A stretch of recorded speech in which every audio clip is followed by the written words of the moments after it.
కోళ్ళు నా ఇంటికి రావడం నా దురదృష్టం. సనిలా దాపరించావు కదే. అమ్మా తల్లి రామ్మా.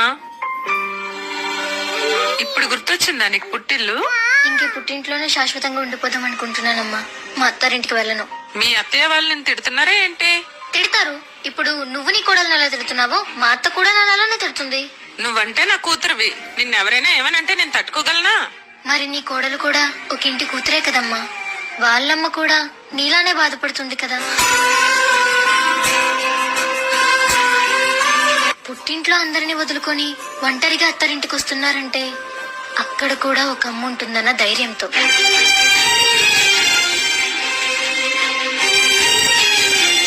కోడల్ని చూసిన ప్రతిసారి కూతురు గుర్తుకు రాకపోయినా అత్తని చూసిన ప్రతిసారి అమ్మ గుర్తుకు రావాలి. అది నీ బాధ్యత. నీకు ఒంట్లో బాలేదు కదా, నేను వంట చేస్తాలే. మీకెందుకు అత్తయ్య గారి శ్రమ? ఇదే నా కూతురు అయితే చేసి పెట్టినా ఏంటి?